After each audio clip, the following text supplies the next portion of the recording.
Oh, good.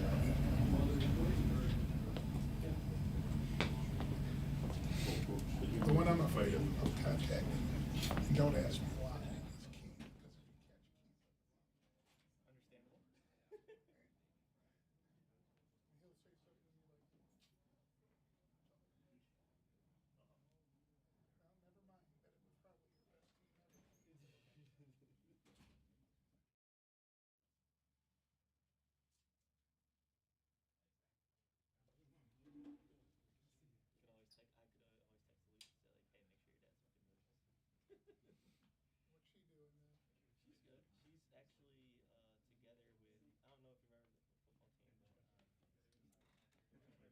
He'll say something to me like, well, never mind, that it was probably your best team ever. What's she doing now? She's good. She's actually together with, I don't know if you remember the football team, but Rutosa. You think Rutosa, they're engaged and I getting remember married. Rotosa. Yeah. Is she in Pittsburgh? Yeah, I think that's where they're at. But Toast actually in college, he went to school with my buddy Bruce. He was one of his best friends.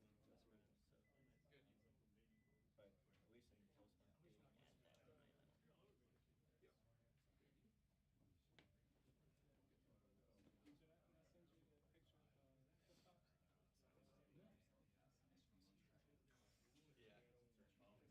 do you think is the most advantageous way to not kill this? My arms.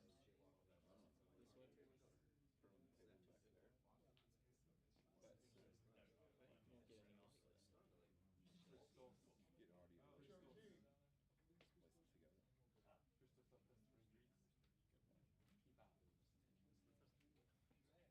That's why I got. Oh, actually, now that I said that, would be nice if I had. Occasionally. Started a new year. But, good, how are you? Good. Thanks for your email. Yeah, no problem. That makes sense?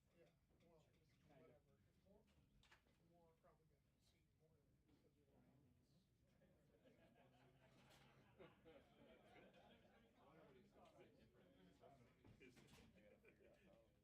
I was too old for it.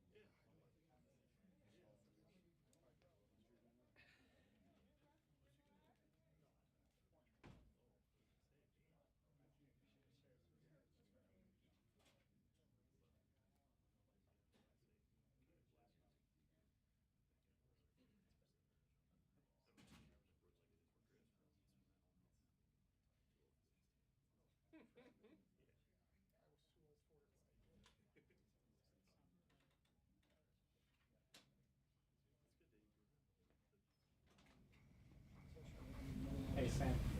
I see you. Sam, get Sam.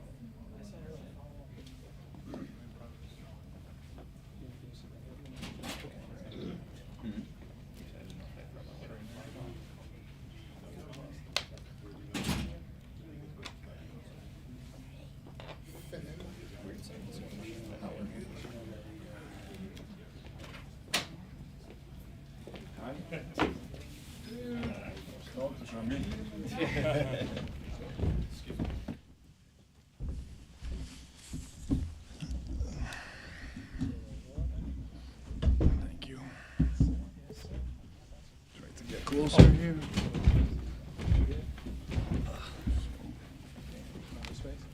Yeah, I should be fine.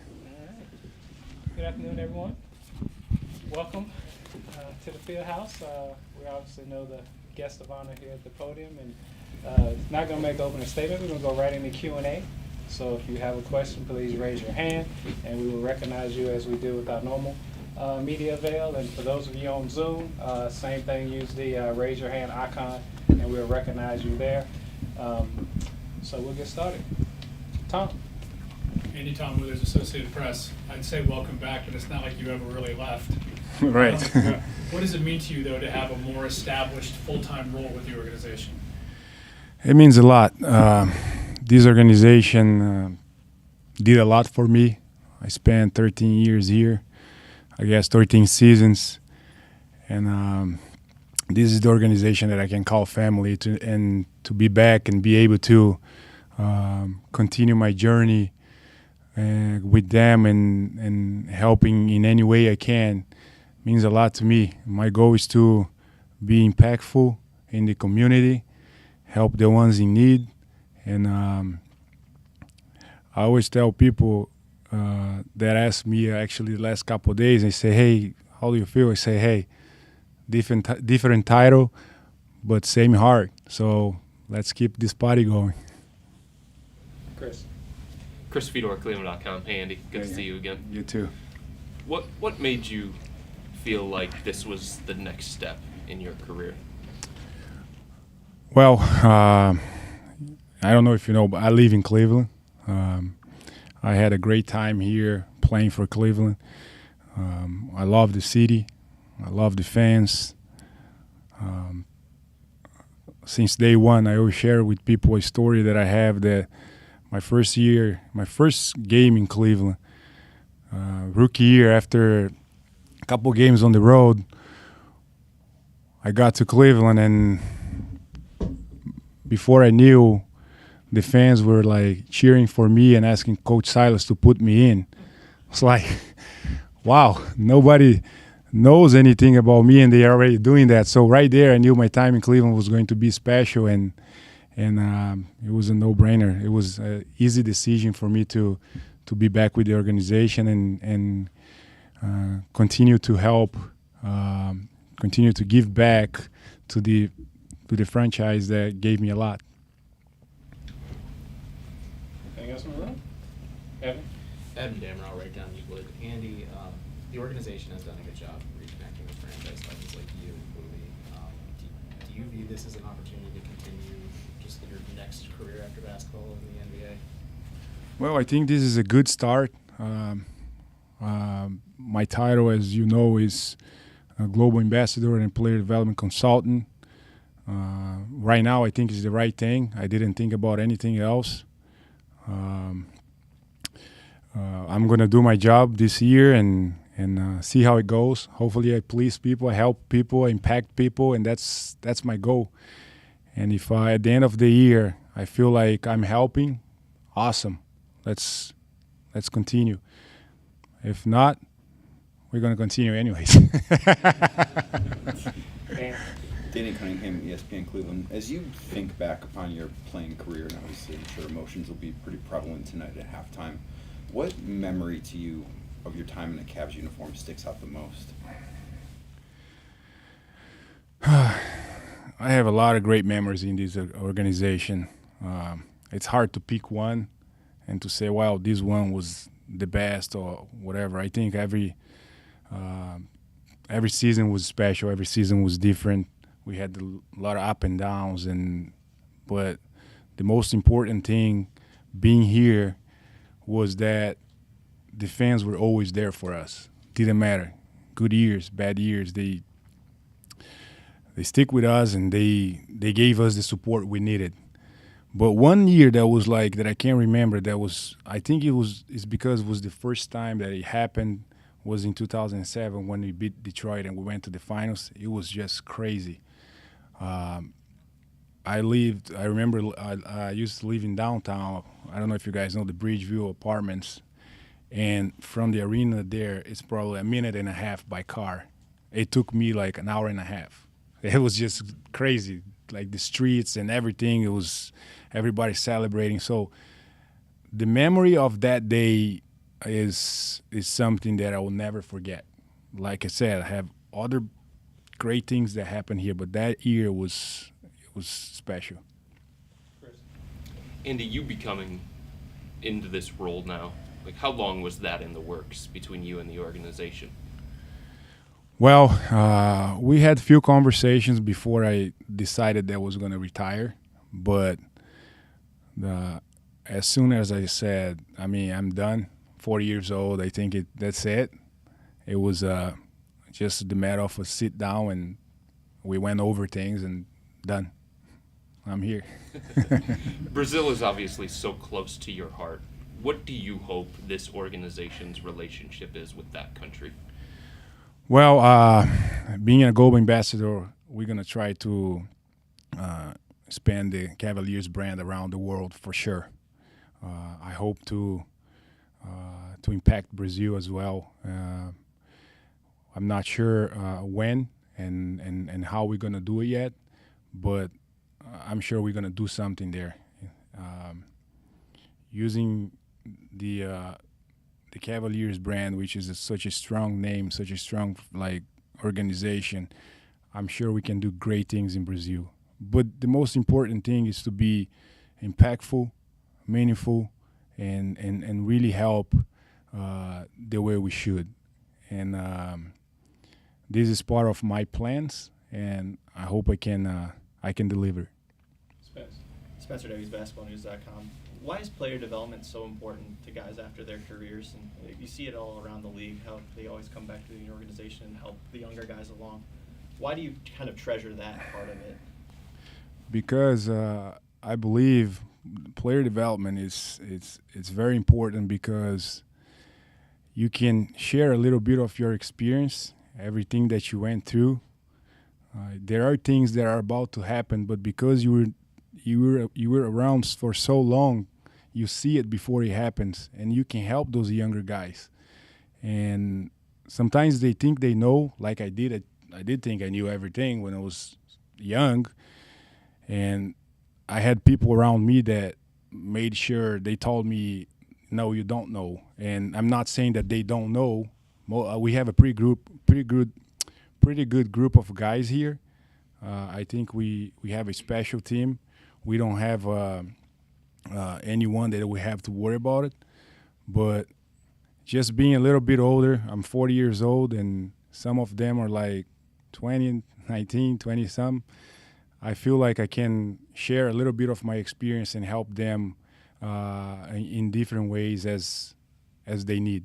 Who are those people that were kind of instrumental for that thing that you just talked about? Big Z, Anthony Parker, Ben Wallace. I can name a lot of them here right now. Everyone that was part of my career here in Cleveland, they all touched my career in different ways. And I really appreciate all of them. But like I said, Big Z was the guy that took me under his wings and really showed me what would take to succeed in this league. He went out of his way to do that, and I appreciate him for everything he did for me. Tim. Andy, Tim Alcorn, Cavs Audioverse. You mentioned this special team as a Cleveland guy and now a member of the organization. Just your thoughts on this team's development and what you see as a basketball guy from this current Cavs team. I really believe in our team. I think like I said, we have a special team. I mean, we're going to have some up and downs during the season. It's totally normal. Bad games will happen, but the most important thing is how we bounce back. We have a pretty young team. We have some vets in the mix. They're really helping us. Like I said, I just feel like if we continue to work and do the right things and believe in ourselves, this is one of the most important things. It doesn't matter what I say and what people say about the team. What it matters is like what goes on in the locker room. They got to believe in each other. They have to care for each other, not only on the floor. And I feel like we have that. And that was one of the reasons, too, that was pretty easy for me to accept this new role with the organization. So I feel like we're going to only get better, and I'm excited. Back to Chris. Andy, now that your career is officially over, you've retired, how do you want people to remember your career? How do you remember me? How do I remember you? Yeah. Hustle, energy, wild thing, doing everything that you could to help the team win. That's how I remember you. Thank you. You're welcome. I mean, I just want people to remember that for me, it didn't matter how many points I had. Didn't matter what I was gonna get at the end of the game. Well, all it matters was to win. I gave my best every game. I feel like sometimes people get it wrong trying to score or do different things. I think the only thing you can control when you go into a game is how hard you're gonna play. How you gotta just give 100%, and I did that. And I'm not just saying, you just said that.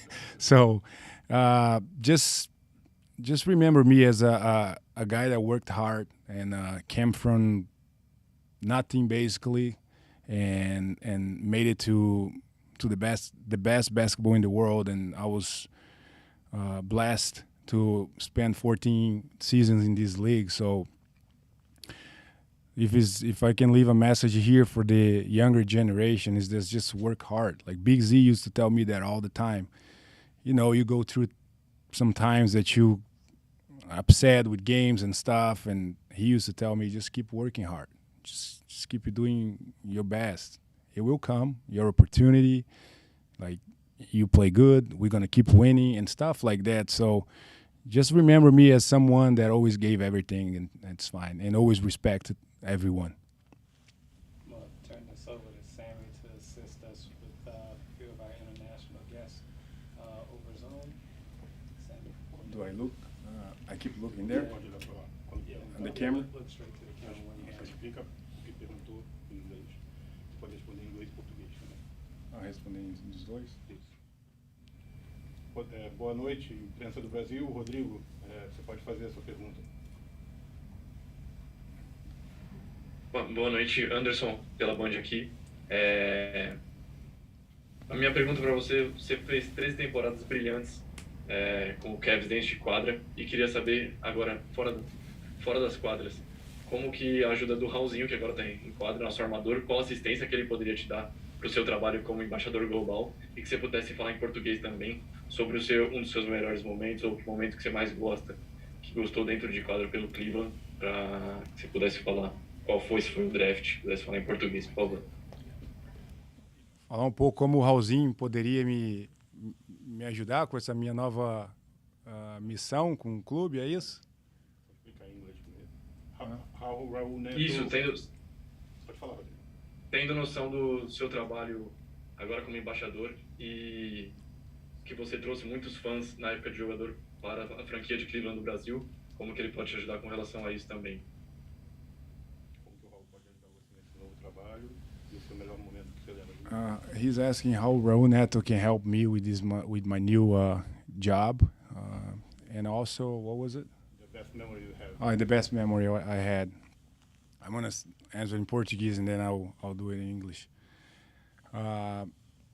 Cara, o Raulzinho, ele pode me ajudar de uma maneira até especial, né? Caso a gente consiga tá fazendo alguma coisa no Brasil, que é um dos objetivos que eu tenho, de estar levando, né, o nome, né, Cavaliers para o Brasil. Ele pode estar fazendo parte de algum projeto no futuro aí, para a gente estar cada vez mais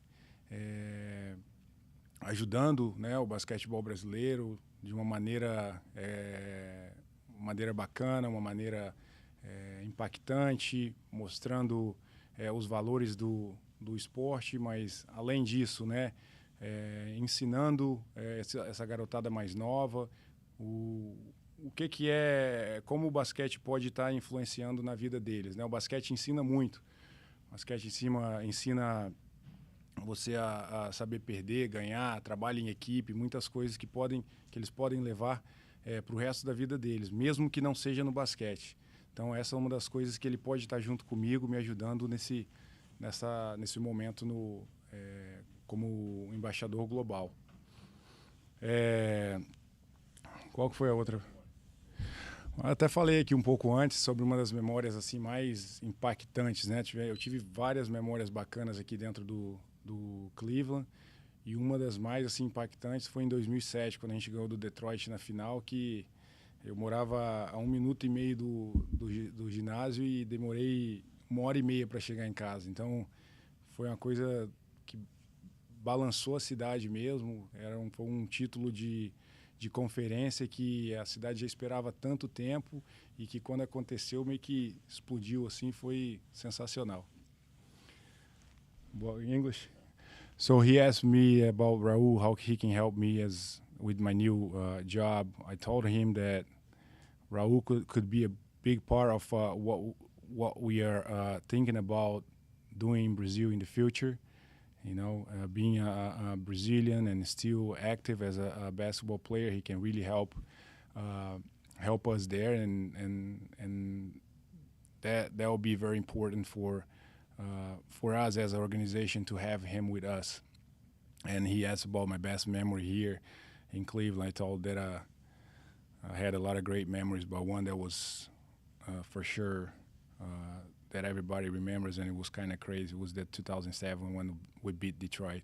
I already told you guys. I'll do it in English to Yeah, make cool. it easier, but Yeah. you can answer in both languages, please. Anderson, it's the second time here in less than a year in Cleveland, and everywhere I go, I say I'm Brazilian. People are like, "Oh, Brazil, Anderson." People love you here. And how can you tell the Brazilian people that have no idea how a city in America loves a country because of you? I'm not sure. I mean, I guess I did something right?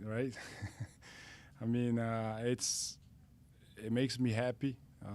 It warms my heart to have a city give me so much love and support since day one. I appreciate that from the bottom of my heart. I appreciate Cleveland for that, and Cleveland is home for a reason. And all I gotta say is thank you to everyone. É difícil falar no momento desse, né? Eu até brinquei que talvez eu fiz alguma coisa certa, mas esse carinho da torcida, de Cleveland, de todo mundo, é uma coisa que me deixa muito feliz, que por um dos motivos, né, de eu morar em Cleveland é esse. É uma cidade que eu gosto, eu acredito, as pessoas são pessoas que se dedicam, trabalham muito, a cidade de trabalhadores, gente que acorda cedo, vai batalhar, correr atrás, e isso eu me identifico muito com isso. Então, eu só agradeço esse carinho e fico feliz por ter esse carinho da cidade. Sérgio, boa noite. Pode fazer sua pergunta. Boa noite, Anderson. Sérgio Viana, Playmaker Brasil. Queria que você falasse um pouco sobre uma fala do Oscar dizendo que ele considera você o melhor pivô da história do basquetebol brasileiro, e quem inspirou você a jogar basquete e quem que você se referenciava, se espelhava para poder entregar seu jogo aí com tanta energia nos Cavs? Well, he's saying that Oscar Schmidt said that I was one of the best big guys from Brazil that played basketball, and how do I feel about that? And also he asked about who did I look up for when growing up as a basketball player. Do you want me to answer in English and then I'll go to Portuguese? It makes me really happy that Oscar said that. I'm not sure if I really was, but I did my best, like I said, every game and every night to be at my best, gave everything, and I think that's why I got his respect as a basketball player. Oscar, thank you for the love, and I always appreciate you and everything you have done for me. You are a guy that everybody knows. Everywhere I went, didn't matter here in U.S. or Europe, anywhere in Europe, everybody talks about you. You're a legend, and thank you for your love.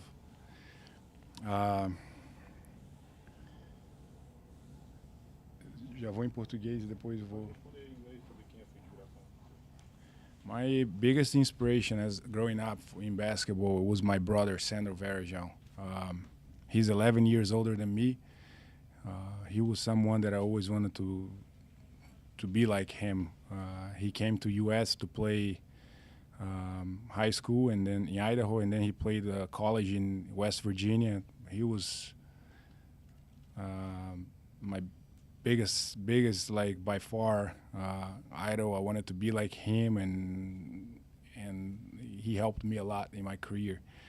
And also Michael Jordan. I mean, in my generation, Michael Jordan was, and for a lot of generations, Michael Jordan was that guy, and those were the two that I looked up for. A lot of other guys too that got my attention, but those two. Red Miller was one too that I actually asked my brother to get his jersey for me when he was here.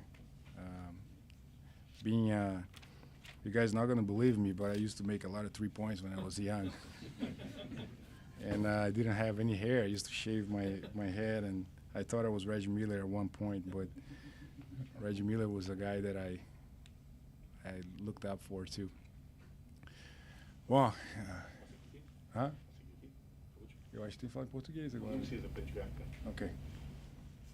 Sérgio, desculpa, a gente vai. Última pergunta, tá? Se você tiver alguma dúvida depois eu posso te ajudar em relação a. Não, tá. Obrigado, Anderson. Obrigado, tá ok. Valeu, Sérgio. Última pergunta, Flávio. Boa noite.